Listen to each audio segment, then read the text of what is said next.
අපි ඇත්තටම අද ආවේ අකුසල කර්ම ගැන පොඩ්ඩක් කතා කරන්න. අපි දන්නවා අකුසල කර්ම ගැන ගත්තාම ගොඩක් මිනිස්සු අපි දැක්කහම ගොඩක් අය එක එක ආකාරයෙන් විඳවනවා මේ ජීවිතේදී. සමහර අයගේ අත් නැහැ, සමහර අයගේ කකුල් නැහැ, සමහර අයට එක එක රෝග, ඊට පස්සේ සමහර අයට විවිධාකාර දුෂ්කරතා, මේ හැම දෙයක්ම තියෙනවා. ඉතින් මේ හැමදේම තියෙන්නේ අපේ ආගමට අනුව අපි විශ්වාස කරනවා මේක පෙර භවයකදී හරි එහෙම නැත්නම් මේ ආත්මයේදී හරි කරපු අකුසල කර්මයක් හින්දා තමයි මේ දේවල්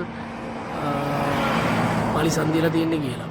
ඉතින් අපි කාට හරි බරක් වෙලා ජීවත් වෙනවා නම්, අපි කාට හරි දුකක් දෙනවා නම්, අපි කාට හරි වේදනාවක් දෙනවා නම්, ඉතින් ඒකේ ප්‍රතිඵලය අපිට ලැබෙනවා. මේ ආත්මෙදී වෙන්න පුළුවන්, ලබන ආත්මෙදී වෙන්න පුළුවන්. එහෙම නැත්නම් කවදා හරි අපිට රිටර්න් එක එනවා. ඒ කියන්නේ දෙයක් කරනවා නම් ඒකට අනිවාර්යෙන් හොඳ හෝ නරක, අපි කරන්නේ හොඳ වැඩක් නම් අපිට හොඳ ප්‍රතිඵලයක් තියෙනවා. අපි කරන්නේ නරක දෙයක් නම් ඒක අපිට නරක ප්‍රතිඵලයක් තියෙනවා. ඉතින් එහෙම තමයි මේ සබාදහම හැදිලා තියෙන්නේ. මේ සබාදහම හැදිලා තියෙන්නේ හැම මිනිස්සයාටම හොඳින් ජීවත් වෙන්න. ඉතින්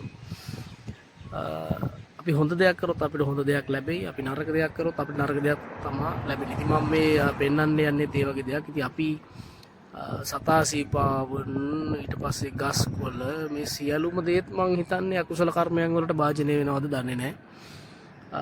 මොකද ගස් කියලා දාලත් නැහැ. ඒ අකුසල කර්මයන් වුන්ටත් ඒක ලැබෙනවා ඇති. මොකද වුණු ජීවීන් අපි ගිය ආත්මේ හරි මේ ආත්මේ හරි කාට හරි ලොකු කරදරයක් වෙලා තියෙනවා නම්, අපි කාට හරි බරක් වෙලා තියෙනවා නම් ඇත්තටම ඒ බර උසුල ගන්න මේ එකත් කුසල කර්මයක් කියලා තමයි මම දකින්නේ. ඉතින් මම පෙන්වන්නම් කොහොමද මේ ගස් වලට මේක බලපාලා තියෙන්නේ කියන එක. ඔයාලට පේනවා ඇති මේ ගහ, ඇත්තටම මේ ගහ උඩ තවත් ගහක් තියෙනවා පේනවද? එසේ මෙසේ ගහක් නෙමෙයි, ලොකු තල් ගහක් තමයි තියෙන්නේ. ඉතින් මේ පල්ලෙහා තියෙන ගහට සිද්ධ වෙලා තියෙනවා මේ ලොකු ගහේ බර දරාගෙන සිටින්න. ඒවන් එසේ මෙසේ බරක් නෙමෙයි දරාගෙන ඉන්නේ. ඉතින් එයාගේ ජීවිත කාලෙටම දැන් ඉතින් ওই බර දරාගෙන ඉන්න තියෙනවා. ඉතින් මේක එක ගහක් විතරයි, මේ තව ගස් ගොඩක් තියෙනවා.